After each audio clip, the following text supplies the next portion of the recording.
Hello and welcome to History Leaks. Today we're going to do a step-by-step analysis of the Battle of Gaugamela from the 2004 movie Alexander. This movie didn't have the best reviews. It was long with lots of dialogue, got a bit boring at times, but I think it has some of the best battles in Hollywood history. But let's take a look and see how historically accurate they actually were. To give you a bit of context, the Battle of Gaugamela took place in 331 BC. It was the third and final battle between Alexander and the Persian Empire, where he was significantly outnumbered. Alexander fielded around 47,000 troops, while the Persian numbers were estimated to be around 100,000.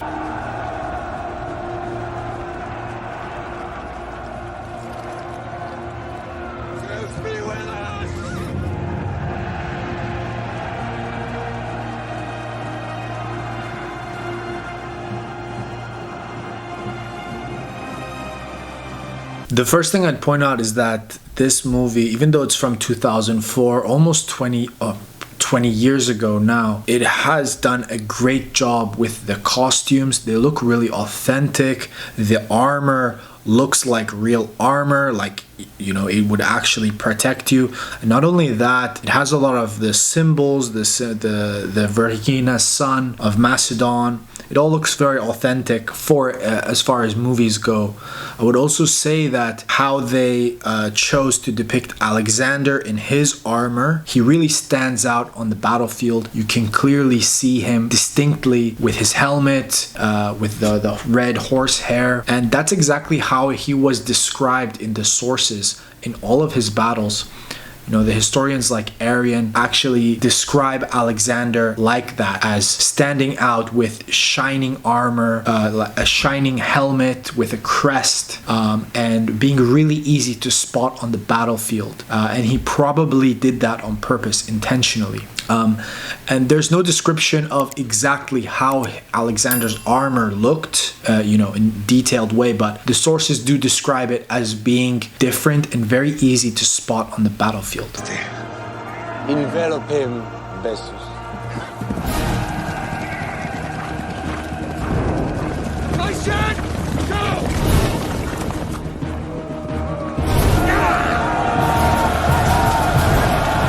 This is another thing that the movie got right. The sources do speak about in this battle that Alexander immediately took his companions and moved to the right flank. Alexander, at the beginnings of his battle, would always use his cavalry to feint, make different movements here and there to kind of keep his enemy guessing. Almost like in sports, in boxing, you would throw a couple of fake, feint jabs or feint hooks to kind of get your opponent to raise his guard and then go to the body, and that's kind of what Alexander was doing, just on a much larger scale, moving his troops, and that's where he was going with the right flank to draw out Darius's cavalry. It showed Darius there, and it's really interesting that they specifically mentioned the name Bessus. Bessus was one of Darius's cavalry commanders from the Persian army. They actually included him in the movie, which is pretty cool. And he has nice looking armor. He really looks like a Persian, or I think he's actually Bactrian warrior. In this battle, the Persians brought with them a huge amount of Eastern horsemen. The sources speak about this. Some of the most ferocious, fierce fighters from the Far East, which is, modern day Afghanistan, Iran, and these places, very hardy warriors. And they kind of pulled out everything that they could possibly use because they knew it was kind of their last chance to stop Alexander.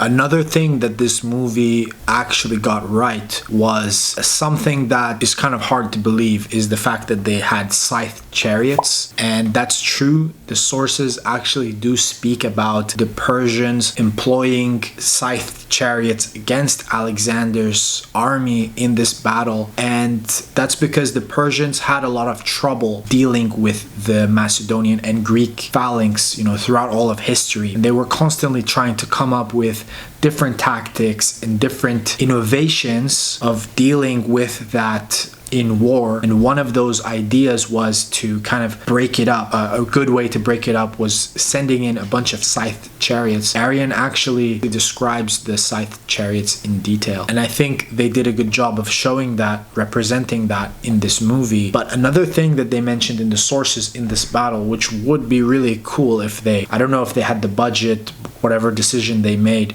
they also spoke about Darius having elephants in this battle. It's not really shown in this film, and I think later on there's another battle in India where they pull out all of the elephants. So maybe for cinematic reasons they wanted to kind of wait for that moment, so you can build up to the seeing the elephants in action. Steady on the left, lads!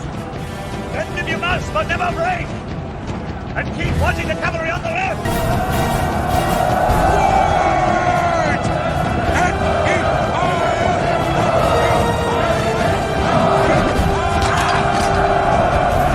This movie does a great job of showing the Macedonian army in action. I don't think I've seen a better cinematic representation of, ancient Greek warfare, or ancient warfare for that matter.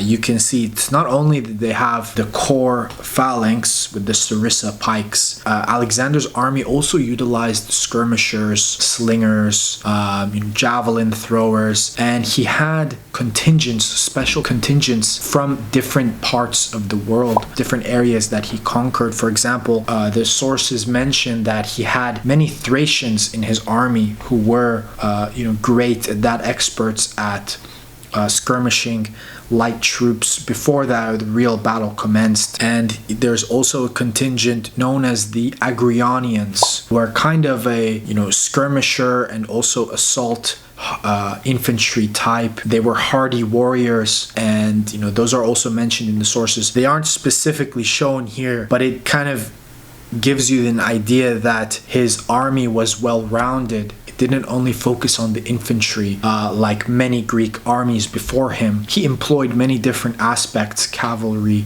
skirmishing, as well as the strong infantry corps.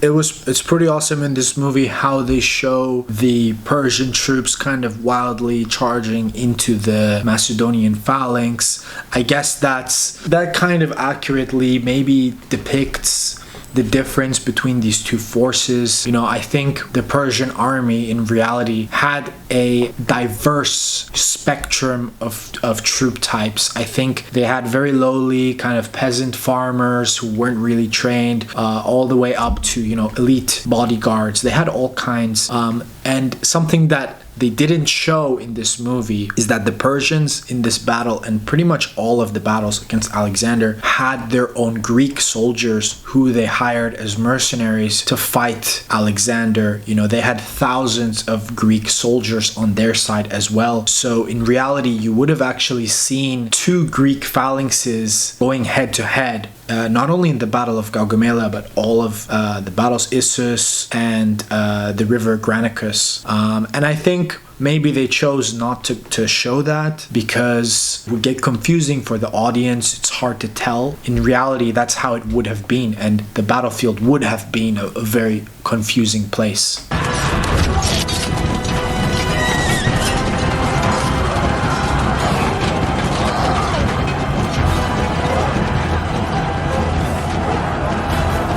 Another thing I would say that this movie did really well is, aside from all of the historical aspects, they kind of captured the essence of war and battle It's not a nice place. It's terrible. It's ugly. It's dirty. And I think that's really important if you want to make an authentic war movie. Maybe they missed the mark in other areas of the film, but I think in the battles they really captured the essence and the brutality of war as well, which is very hard to do. There is an aspect of choreography. I can see there's an aspect of fighting choreography that you can see, but for the most part I would say they did a pretty good job on showing the brutality of war.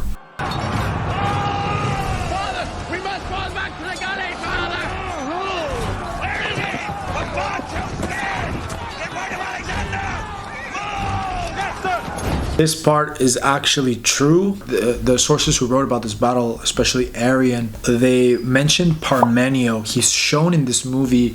He's kind of this grizzled old Macedonian veteran from Alexander's father's day. Very experienced general. And he's always the guy holding the left side of Alexander's army. And he's always kind of tasked with taking the brunt of the Persian attack and holding the line so Alexander can loop around and deliver the killing blow, And Alexander, of course, was taking all of the glory, and he's the one that's remembered more and everybody knows, but he wouldn't be able to do that without Parmenio. And they really show that in this movie. They really focused on that. He's there with his son, and he's actually sending his son to let Alexander know that the left flank where he is actually crumbling because they're under so much pressure from the Persians that if Alexander doesn't come to help, they're all going to be slaughtered. Really is true by the sources, and the movie did a good job of actually showing that.